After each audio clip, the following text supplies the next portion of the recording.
are back again. What's up, everybody? Welcome back to Squeeze the Juice. We're back.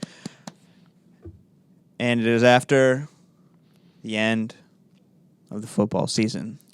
So sad. So sad to see it go. So sad to see it go. So sad. Is this the clap one right here? See.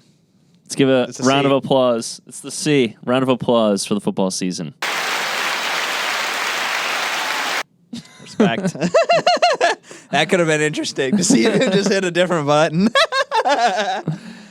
Yeah, it was still a good season. It was overall, it was kind of weird to me. Like, I felt like it was like, I don't know, it wasn't what I was expecting it to be, and it was kind of like, I feel like a lot of people feel that way. It was kind of just like an anticlimactic season. Definitely an anticlimactic ending. Yeah. Just with what was really a classic in the Super Bowl. That was a classic. That was turning into like one of the 5 best Super Bowls I've ever seen. And then it just ends on a sour note because you have that holding penalty at the end where it was probably a hold, but it was a soft call. Like, in that moment, you let the boys play. You feel like you let the boys play, but last year, and it kind of got brought up, there was that hold on Cooper Kupp, 3rd and 10 with the Rams driving, and that was honestly probably even softer than the one that was called. So you hate to see Super Bowls where you feel like both teams have just played their hearts out. It's close, it's competitive, and then one call just kind of sets up the win for the other team. It's tough, but that's just how the game goes. And look, Kansas City, they fought, they clawed, they deserved that game, they deserved that win. And, you know, we kind of felt like it could have gone that way. Like, we were both very skeptical. We did not know what team was going to win. We didn't know where to go. The number was basically telling you it's a pick 'em. We don't know who to pick. So it was just one of those games where I wasn't going to be shocked if Kansas City pulled it out, and they did. It's tough when you look at it and you're like, yeah, Kansas City won. Both teams played really well, but you know that the Eagles' defense was the weak link. Yes, 100%. I mean, Kansas City scored on every possession in the second half. It didn't even feel like Mahomes had to do much. Like, I mean, his passing total was low as is, but it just felt like everything was so easy and effortless. It was almost like shocking to me because the Eagles' defense was sitting on the sideline for most of the first half. Shouldn't have been burned out at all, you know? I mean, Jalen Hurts and that offense, they were controlling the ball for the entire second quarter. I don't even know if Kansas City really had a drive because you had the Eagles starting off with the ball in the second quarter. Then they score a touchdown. I think they get it quickly back, and then you have the fumble, and then, you know, then they go on this another long drive. It's just like it just felt like the Eagles were constantly having the football, and the Eagles' defense has no excuse for the way that they performed. I mean, it's not like Kansas City has the weapons that Philly has. It's not like they have this crazy scheme. Like, I don't think it's like it just feels like they just relied way too much on that man coverage, and they got burnt by just simple motion plays.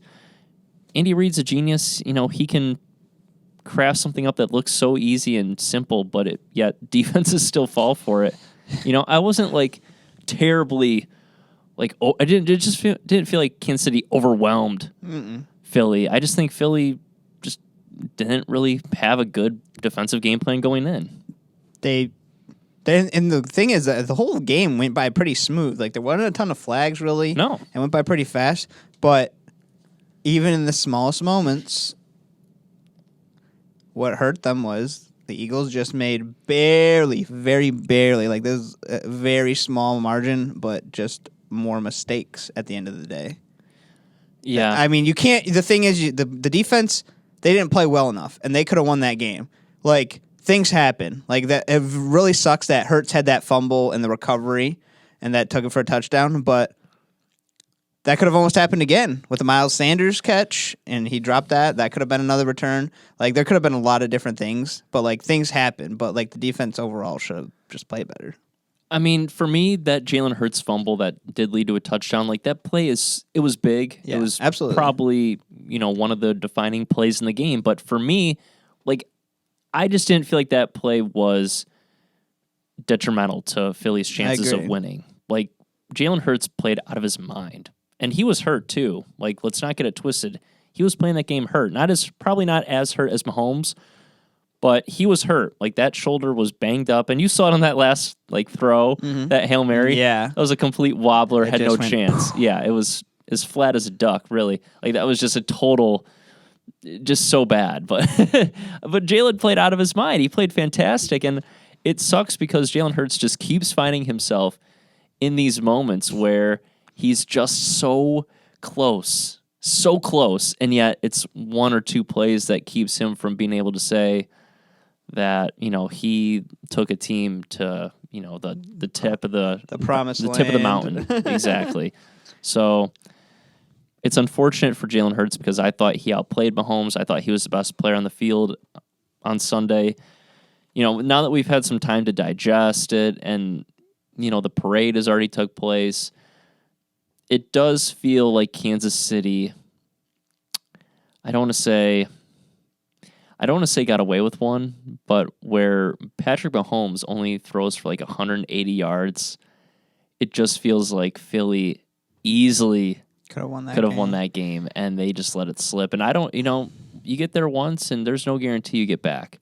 So as much as I love Jalen Hurts as a quarterback, and as much as I think he's got so much room to grow and so much potential, I can't guarantee that this team is going to get back to this spot. I feel the same way about Kansas City, like in the different sense. Like, I think Kansas City is almost guaranteed to get back to this spot, and I can't say the same thing about Philadelphia.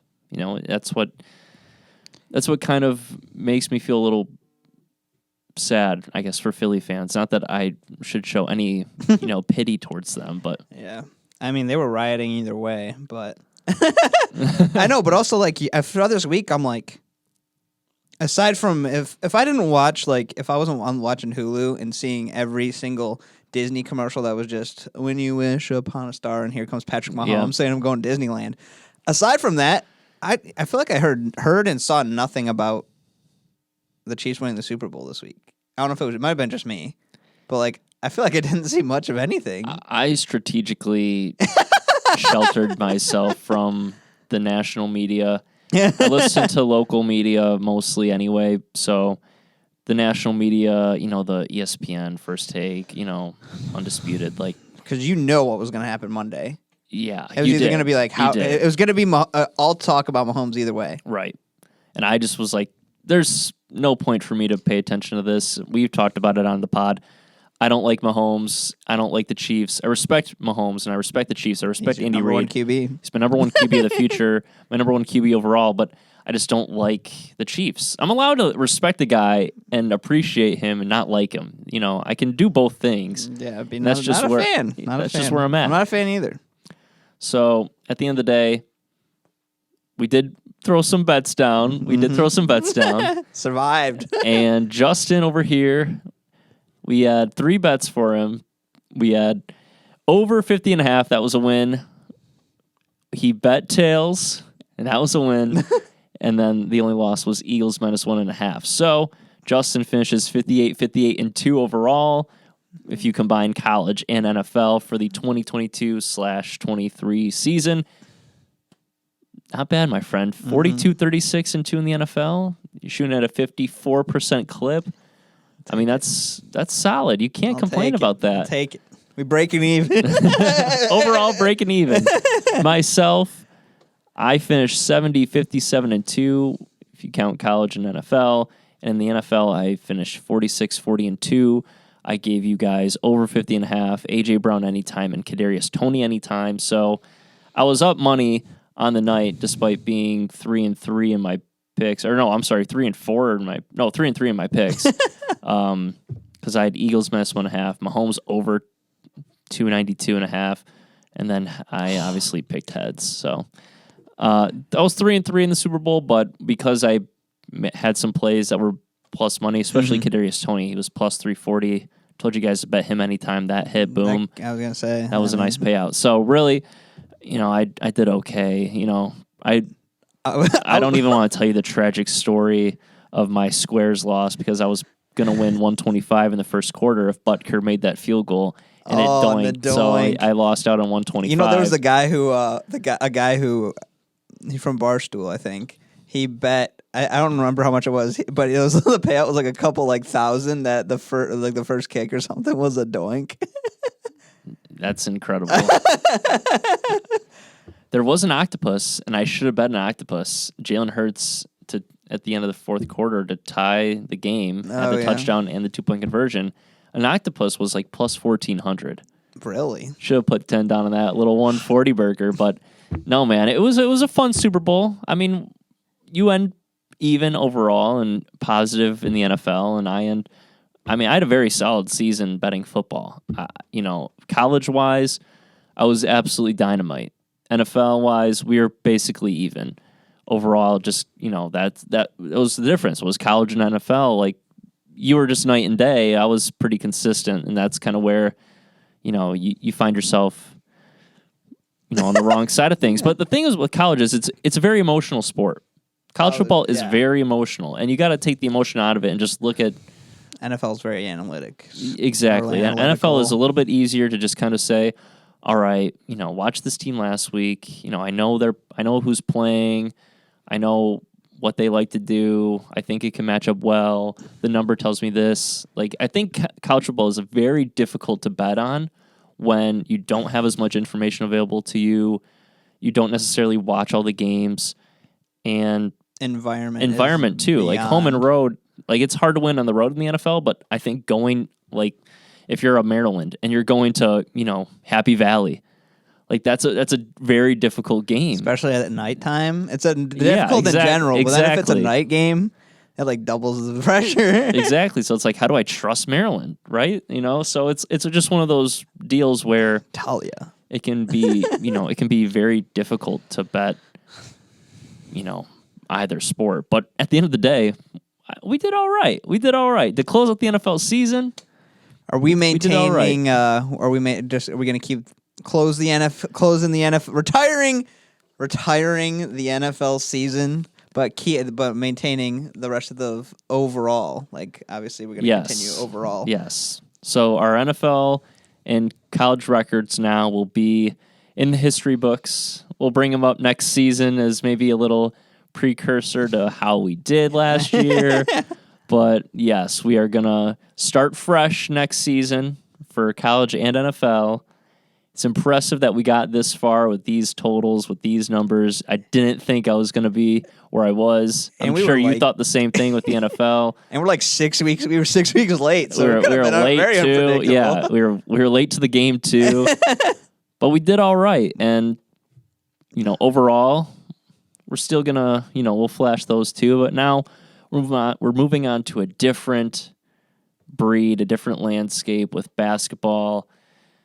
Baseball, NFL offseason.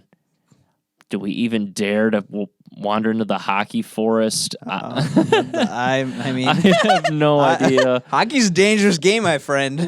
There's also golf to bet on. Oh, okay. I'd be down for that. I'd love that. We got a lot of stuff to bet on. I love me some golf, man. But we're going to kick it off with college hoops. I think that's the direction of Squeeze the Juice, at least for the time being. Because right after the Super Bowl, college basketball ramps up, and so does the NBA. Unfortunately, we have All-Star break, so we could bet 3-point contest winner. I know. Team Giannis versus Team LeBron. I don't really want to because we don't those need things to. Are just it's not what it used to be, so it wouldn't be as fun. Exactly. Like Fernie Simmons or whatever. He's out now, right? And they got to sub him for the what? I don't know if it was. It was Julius Randle. And Giannis, Julius Randle's coming in for the 3-point contest. And Giannis himself, he sprained his right wrist last night against Chicago. There's his so many stars out for the All-Star game is in doubt now, and it's he's kind of the team captain. He's kind of important. So, if he doesn't play, it's all right, well, Team LeBron is probably a layup, right? So I made some Facebook pick'ems, and I put Team Giannis. That's a yikes. I know, for some boards, man. But if he ain't there, I'm like, oh, Giannis is there. These are very highly predictable in all these situations. Right. So, college hoops it is. We got so many games for you. The Saturday slate is packed. It's loaded. I'm excited to talk college hoops because I have been paying attention. I have not been in the dark when it comes to college basketball. I have been paying attention. Maybe not as much as I'd like to be, but, when you got football and life in general, it's hard to keep up with all these games. There's just, you got so many college basketball games, so many teams. It's, it's difficult. So, we're going to have some fun with it, though. I mean, let's just ground rules first. College basketball is not about the players. It's not about the teams even. You got to look at what Vegas is telling you. It's a very weird strategy, I guess you could say, but what Vegas is telling you is different than what you probably want to bet. You're going to see a lot of wacky numbers in college basketball. You're going to see home teams that are like under 500 getting favored against teams that have been, solid on the season, like 18-5.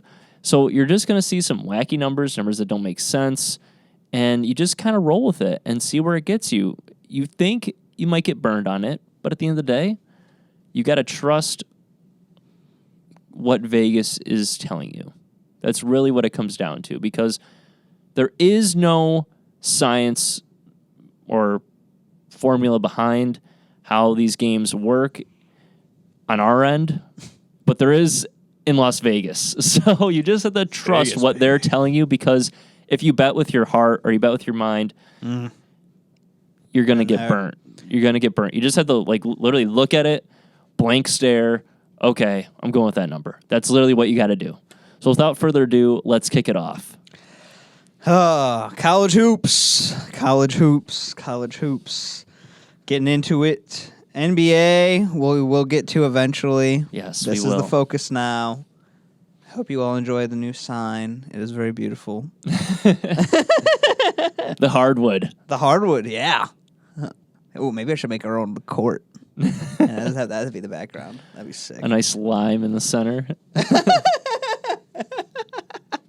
That should be funny.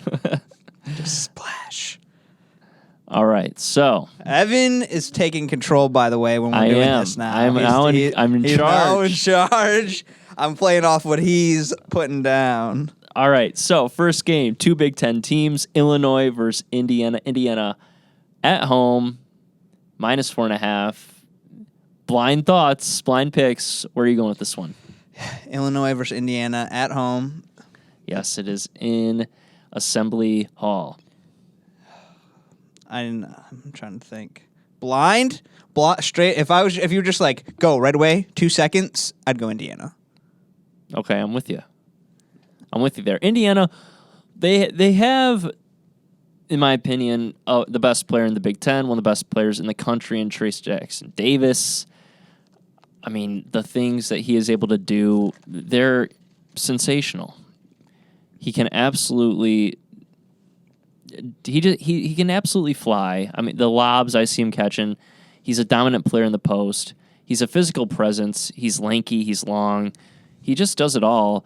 And Indiana at home, it just feels like that's a place where teams kind of just struggle. That they're crazy. Hoosiers are just wild. Indiana's coming off a bad loss too on the road against Northwestern. So I like the Hoosiers here, honestly, as well. You're getting 4.5. It might seem a little low, and like I just said, you kind of got to look at the number and be like, okay, what am I thinking? This might feel a little low, but Illinois has just been meh. They're not the same team.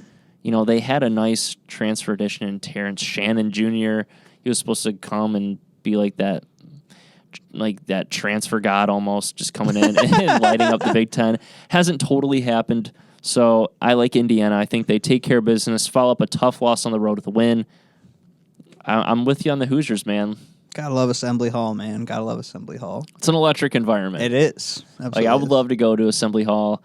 Maybe I'm wearing Michigan State gear and, get harassed by a few striped pant fellows. Yeah. And, we'd probably lose, but it's fine. It's fine. It's about the environment. It's about the game. All right. So next up, is Tennessee versus Kentucky. So Tennessee ranked 10th in the country. Very solid. They just beat Alabama. They've been really good all season long. Kentucky, meanwhile, ranked 4, I believe, to start the season off.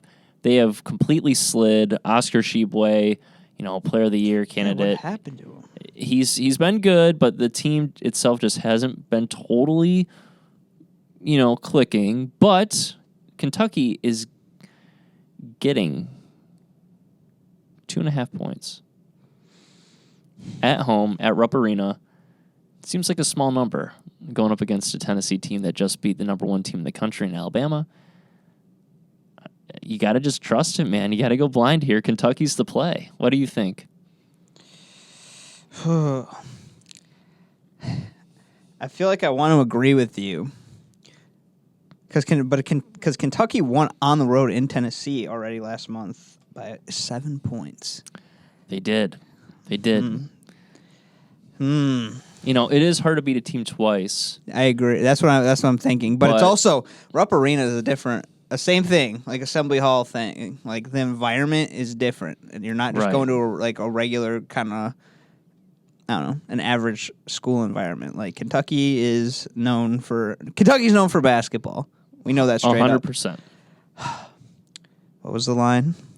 Kentucky plus 2.5. I'd probably have to go Kentucky.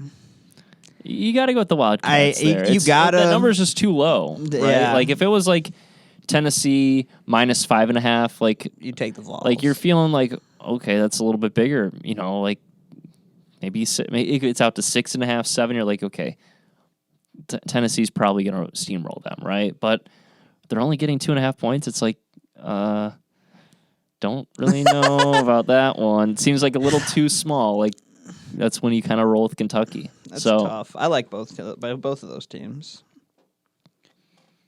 Kentucky's just kind of. They're not what they. They're not. They're not. They're really tough. not. They're not what they were. They were very one and dones, but were more like locked in. But now it's just like try to be one and dones, and people are like, who are these guys? Right. Like they just come there because it's Kentucky, and then they just leave right away. It's like Coach Cal needs to get some guys to just lock in for at least a good 2 years and be like, okay, we're committed, because he's a good coach and they can have a great team, but the guys are just there to run and leave. But it's like you think with NIL, would that be helpful? Some of these guys are too cocky. They just want to jump to the league. It's like, okay, but nowadays you can still get paid either way. So right, maybe work on your craft before you just surrender it all. I don't know. No, I feel you there. I feel you there. That Kentucky's philosophy has just kind of been flawed. Like I think it's run its course. Yeah. The college basketball landscape overall has changed completely, though, with the addition of the G League, and there's more options for these high school recruits coming out now. Kentucky just isn't the same as it used to be because you're not getting those one and dones that you were used to getting. So now it's like, well, Duke's falling off.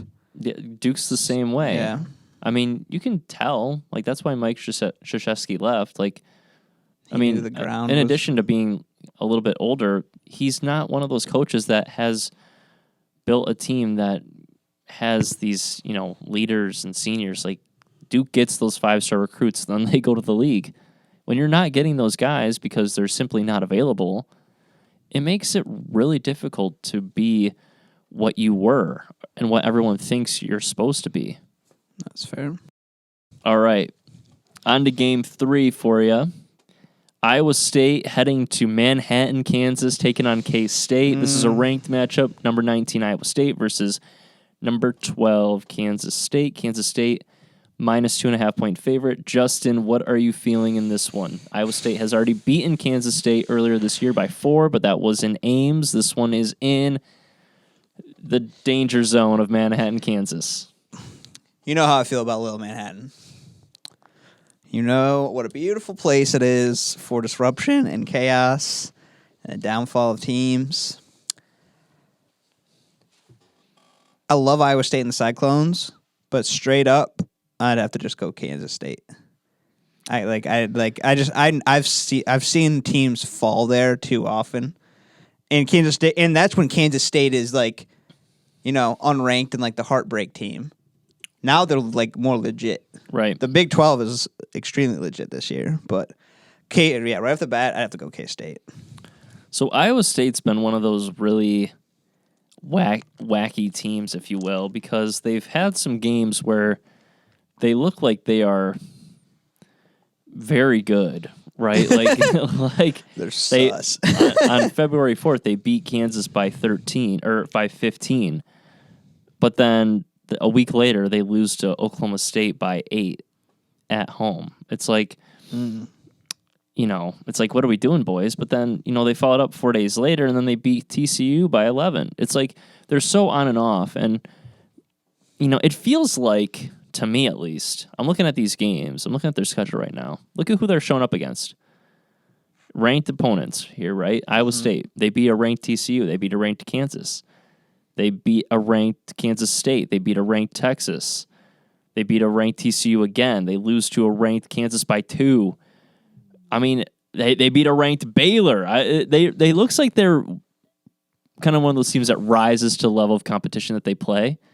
And when I look at their losses, it's all against unranked opponents for the most part. And all their big wins are against the big dogs. Exactly. So I feel like this is one of those games where you're trusting a road team, going to Manhattan. I think it's a close game. I'm going to take the Cyclones. It's one of those games where I'm feeling like Iowa State, it's just their pattern. They show up against the teams that are ranked, and then they'll flounder against the teams that are unranked. That's just kind of who they've been this season. And they've got a really nasty sharpshooter in Caleb Grill, too. He had an amazing performance earlier in the season against, I think it was North Carolina. North Carolina, obviously on the bubble, but, back then they were believed to be one of the best teams in the country. If I'm not mistaken, I think it was Carolina, but it's interesting to look at because the only time they've beaten all these big dogs, but the only one they've beat twice is probably the worst of the ranked ones, which would be TCU twice, right? But then they lost to Kansas after beating them, and then they lost to who else after beating them? They lost to Kansas earlier in the season by 2. And then they beat Kansas. And then they beat Kansas. They've beaten TCU just twice, a couple weeks and ago. then they beat Kansas State already. So we'll see what happens. Right. I don't know what to say. Man. I'm taking the Cyclones. That's a very 50-50 game. Yeah, and that's why, the number's so tight because it really could go either way. And that's what Vegas is going to do with these, tougher games. When you have a really, Put you in good a blender. opponent, a top 25 opponent, they're going to make it tough on you. But that's what makes these games fun to bet on is because, look, you got some games where it's like, what is Vegas doing here with this number? And then the other games are like, this could go either way. And that's what makes college basketball a lot of fun and very exciting to bet on because it's just, you have just so many teams, so many factors at play. It's fun to bet on. You don't have to go crazy. You don't have to bet a ton, but it's fun to bet on. I mean, that's what we're about. That's what we're about. All about that grind, baby. All right. So I'm going to push game 4 to the end because we have some really ugly games that we have to discuss before. Let's get ugly. I want to end with a game that's worth watching. Okay, so let's get ugly. UMass versus Rhode Island. Rhode Island is a 4.5-point favorite, and you're thinking, Evan, why are you bringing up Rhode Island Ram basketball right now? And let me tell you why. The Rams are 8-17. All right, they have not had a good season. Yet they are laying 4.5 points against a UMass basketball team that, if I'm not mistaken, 13-13. they're a 500 team. So why is a 500 team a 4.5, 5-point underdog on the road against a team that has 8 wins on the season? Rhode Island's a sleeper team, man. It doesn't make sense, and that's why you go with Rhode Island. That's all it is.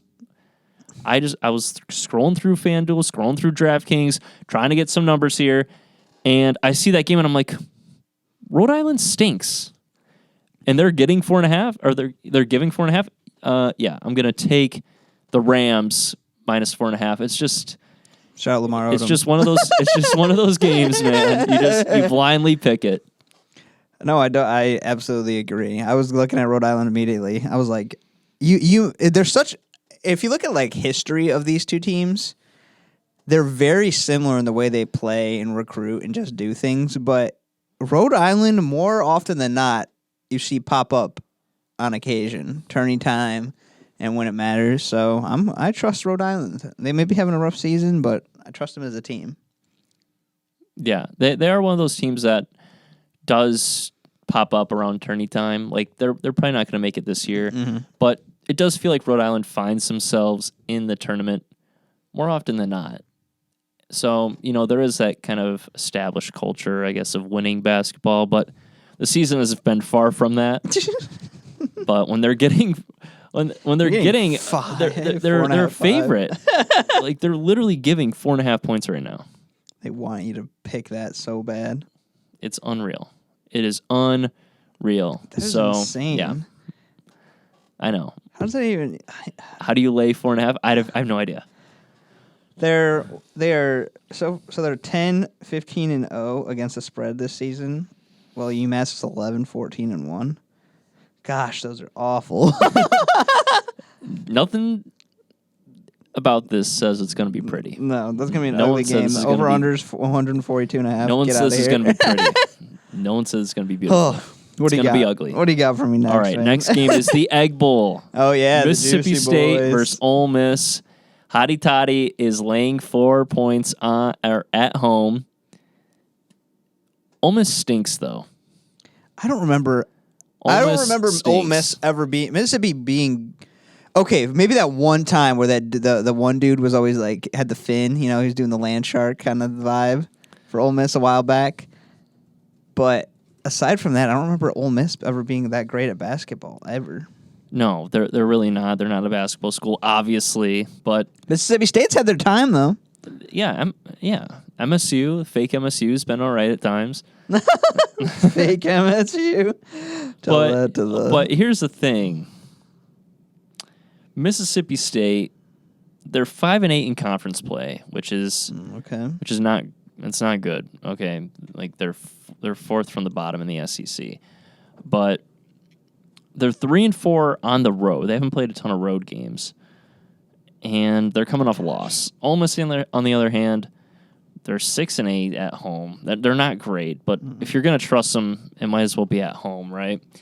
And when it comes down to it, this team sucks. Like they're 10-16 overall, but they're getting they're laying 4 points. It's like, I know Mississippi State is 17-9, but they don't play like a 17-9 team.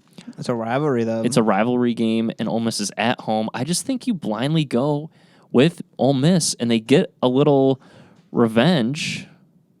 Because didn't Mississippi State win the Egg Bowl in football? Yeah, they did. So Ole Miss gets the revenge in basketball. Hotty Toddy Rebels, let's go. -4.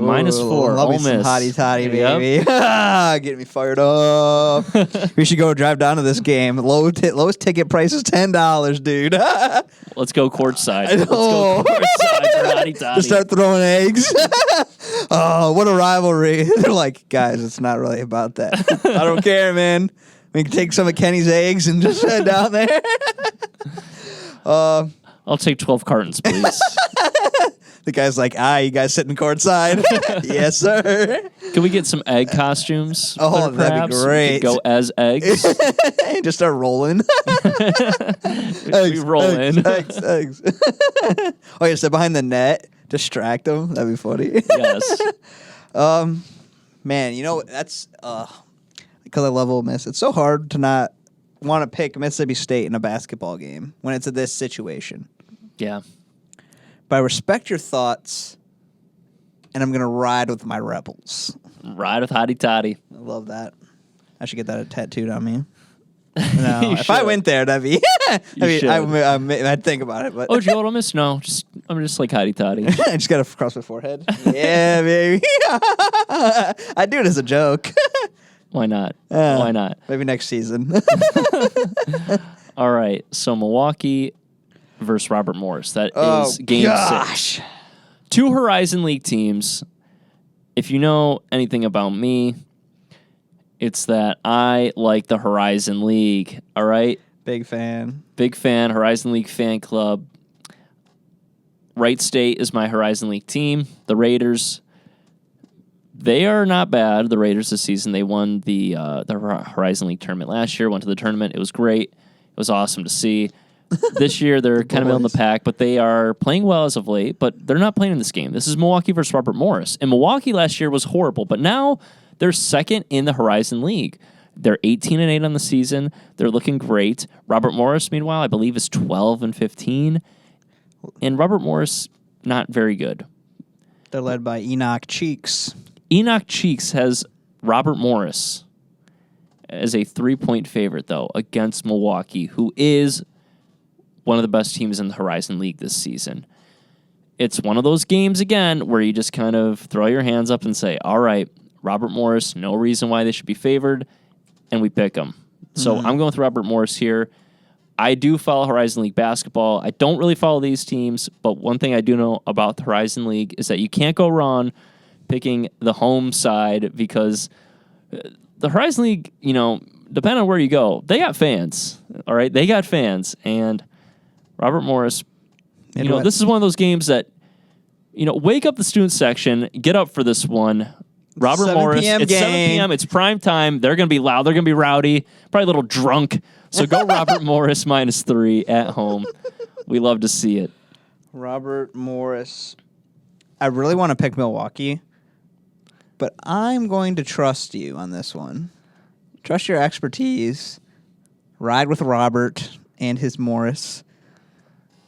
The Colonials. I was really trying to figure out what the name was based on the logo. I kept trying to look, and I'm like, I'm just going to roll with it. Shout out, what was his name, who went to Milwaukee because his dad was the coach there? Patrick Baldwin Jr. Yep. Dang, man. Patrick Baldwin was... What we thought was going to be something else. He was not great at Milwaukee. And it's crazy because I believe he was a 5-star prospect. I think he was number 2 in the country. Just completely... Fell off. Yeah, he just completely flopped. He was, he didn't bring Milwaukee anywhere, which was shocking because he's clearly, on paper, the most talented kid in, the Horizon League. It just didn't come to fruition. Top 3 draft pick he was supposed to be. Right. And I believe he had offers from Duke, probably Kentucky. He was high up on like the ESPN list. I think 24/7 Auburn, Sports, he was about to go to Auburn at the last second, and then he's like, nope, Milwaukee. Whatever. Sometimes your dad might hold you down, man. Yeah, we've seen that story play out where it's not always the best decision to play for your father. Or family. Or family in general. Just sometimes, maybe go where you're going to get the time the best coaching, the best looks, the best competition, to actually prepare you for the next level instead of going someplace where you can just kind of be the guy and not be held accountable and not be held to a standard where and you're also in a you're lower expected league to do things. Right. Like, how's that going to prepare you for the next level? Yeah, it just does not prepare you at all. And that's why you see a lot of kids transfer from the Horizon League. I had on the Wright State even, I'm going to sound like a nerd here, but Grant Basili and Tanner Holden. Basili went to Virginia Tech and Holden went to Ohio State because better opportunity, a chance to play in a better league and maybe get noticed, get recognized. Unfortunately, the Horizon League just doesn't give that to most of their student athletes. It's for guys who still want to ball and go. It's more for guys who still want to ball and like play college basketball. Yeah, like you're not expected they got to an go to the opportunity NBA. to play college basketball and they took it, and they're grinding going it to out. see what happens, right? But most of those guys they don't get anywhere. NBA, but if they do, they probably don't end their career there. Mm-hmm. They're probably going somewhere else. Absolutely. So, last game, Baylor, Kansas. I wanted to end on a hot note, a note where you're getting 2 top 10 teams. This is in Lawrence, Kansas, -4.5.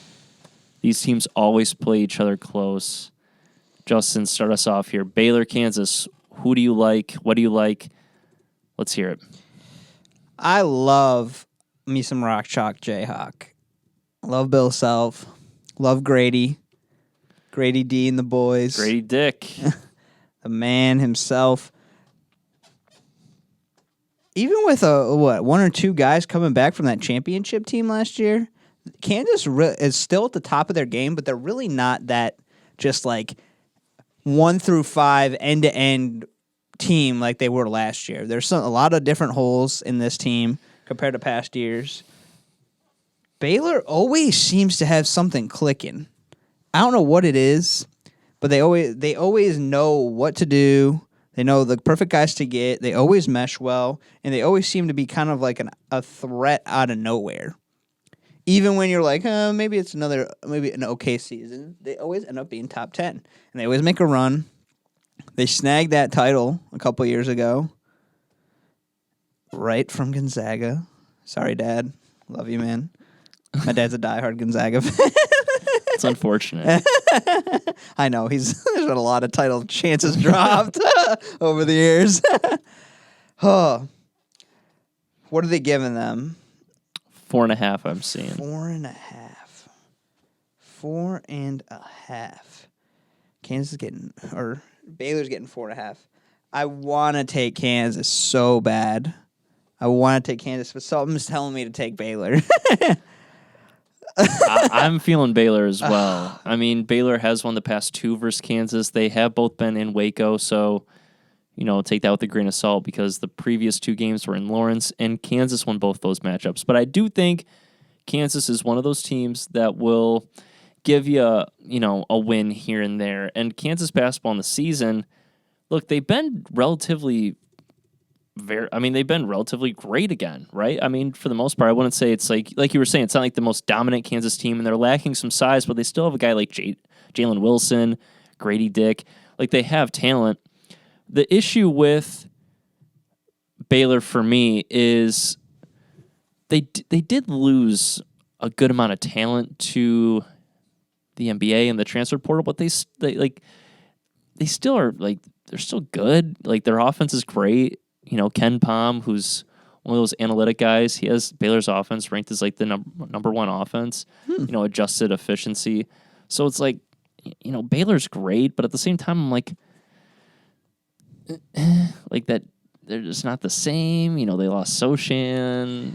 Michael Mayer. The defense, man. The defense is not as what it was, but I have to go with the Bears. The Bears already got him once, and 4.5. I mean, I think Baylor can keep it close. Maybe Kansas still wins, but if it's a 4-point win, absolutely, that's a cover for us. So I kind of like Baylor too. I'm iffy on both these teams. I don't think either of these teams ends up cutting down nets come March, but interesting. I just think. Not that I've seen a ton of action. I have seen some Kansas and some Baylor, but just from what I'm feeling, I like Baylor. I'm with you, man. I'm with you. Bear down. Bear down. Bear down. All right. And then one game that we're not betting on for sentimental reasons, for emotional reasons, is the rivalry game, Michigan State. Obviously, whether you're a sports fan or not, we all are aware of what happened at Michigan State. Yes. When 3 young, beautiful students lost their lives senselessly to the violence. Violent soul. Yeah. Someone that clearly had issues going on in their life and decided to take it out on people that did not deserve it. And himself, unfortunately.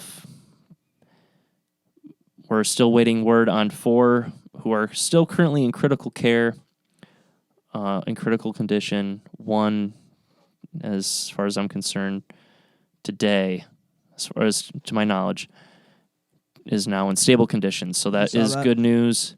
Mm-hmm. Hopefully the 4 remaining in the hospital can get to the stable condition. They can be able to live their lives, forever touched, unfortunately, by this moment. You just hope that they are able to get out of the woods here and overcome and get back to, be able to just live their lives, because this was so unnecessary. But there is still a basketball game to be played, and while I know Tom Izzo is going to try to have his guys ready, it feels like it's going to be one of those games where it might just be a little too much for them to get up for it. And I know they're going to try, and it's going to be, really hard for them. There's going to be a lot of tears, I'm sure, And as a Michigan State grad myself, it's really affected me this week, just like it's affected a lot of people I know, and everyone around us really is affected by this because it's in our hometown, it's in our backyard, and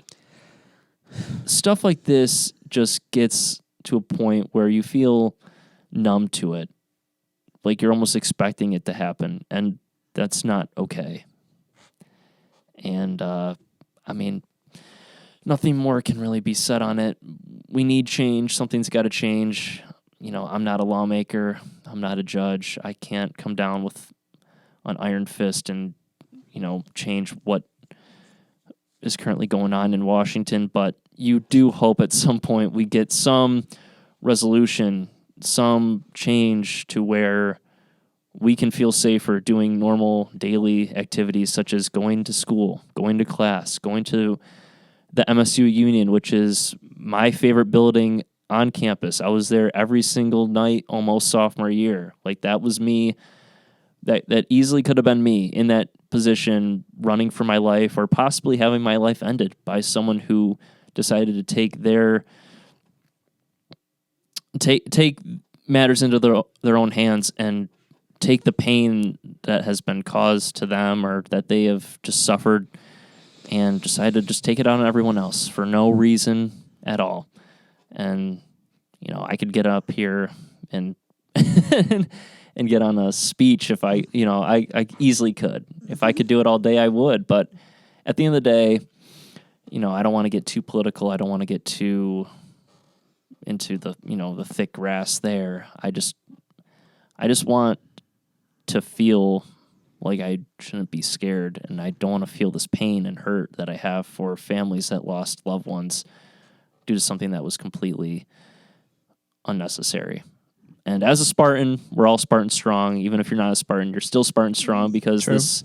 this game really is secondary to what was easily the most devastating and emotional and destructive event that has occurred at Michigan State. And in times like these, we have to stay together.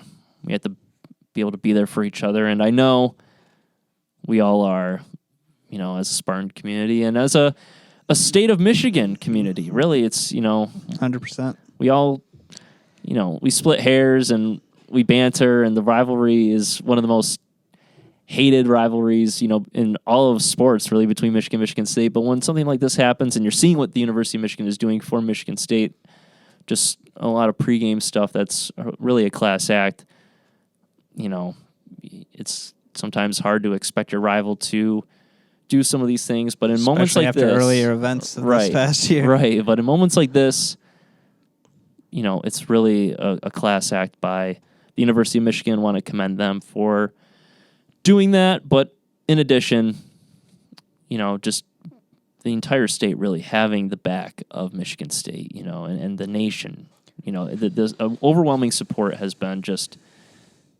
it's been so heartwarming to see, as we are all heartbroken by what happened. Absolutely. Nothing more to be said. Nothing more to be said. I have nothing to say.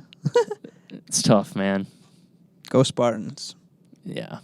I mean, those are my words. Go Spartans. Spartan dogs. Hopefully, if you want to talk betting, I'm not betting it, but Michigan's a 2-point favorite. It wouldn't surprise me if Michigan won just because of the emotional strain that this week has caused the entire basketball team. I mean, Izzo even said it himself. I believe they practiced Wednesday or Thursday. My team just didn't have it. It's just a horrible practice. No one's there mentally because of what happened. If they're able to get ready mentally for this game, then they got a shot for sure. But, I'm not betting the game. It's going to be more of an emotional watch, more so just being able to see. Sports has a unique way of uniting everyone together and bringing people together. And it's more so going to be an emotional event where you're going to see two teams that hate each other come together and embrace in a moment where one side especially is really hurting. And it's going to be hopefully a beautiful moment and then they can go at it for 40 minutes, and hopefully there won't be any antics. Hopefully they keep it clean. Hopefully it's just a nice competitive basketball game, and really something that we can look back on and say that was a hell of a thing that Michigan did for Michigan State, and it was a damn good basketball game too. So, preach. Other than that, though, run it down. Let's run it down not one last time, but one more time. I was thinking one last time because I was thinking of football. But on to a new chapter. We're on to a new chapter. It feels different, I know. I got to get used to it. It feels different. I was thinking like football, and then I was like, all right, let's run down one last time for football. But no, it's our first time for basketball. So, all right. Run it down.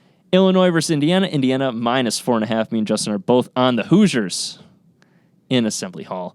Tennessee versus Kentucky. Kentucky plus 2.5 at home. Rupp Arena. We're going to be doing the John Wall. It's all about the Wildcats. Kentucky plus 2.5. You take it. You ride. Iowa State, K-State in Manhattan, Kansas. Justin is riding with his Wildcats. It's a theme here, and it's probably going to bite me in the butt, but I'm taking the Cyclones plus 2.5 on the road. We'll see. It's a twister. UMass versus Rhode Island. Rhode Island, the Rams, 8-17, but they're at home. They're getting they're laying 4.5 points. Take the Rams. Me and Justin both on them. In the Egg Bowl, Mississippi State versus Ole Miss. Me and Justin going down, dressed as eggs, with cartons of eggs in hand. Ole Miss -4. You take Hottie Toddy. Land Sharks. Milwaukee, Robert Morris. What a matchup. And you take the Colonials -3. Me and Justin are both on the Colonials -3. And then in the game of the day, Baylor, Kansas. Me and Justin are both on the Baylor Bears plus 4.5, going into Lawrence, Kansas, and taking out Bill Self and that scumbag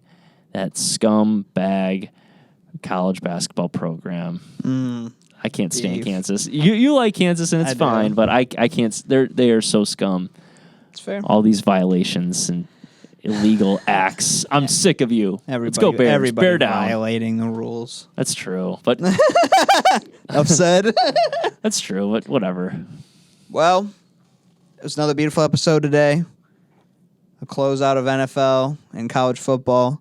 Now we are on to delayed NBA, but college hoops. A lot more to get into. March Madness is coming up, the tournament. Everybody loves that time. It'll be more exciting at that point in time. We'll get into brackets. We'll get into all the fun of it. But it was a good one today. It's fun. New era, new chapter. We'll get football back. Don't worry. We got time. We got plenty more to show you in the coming months. But thank you guys for watching, listening. Subscribe to the channel, like, comment, follow, TikTok, Instagram, Twitter, whatever you like. Enjoy it. Send us comments. Let us know what you love, what you don't like. But it's been a good one, and we will see you next time on Squeeze the Juice. Peace.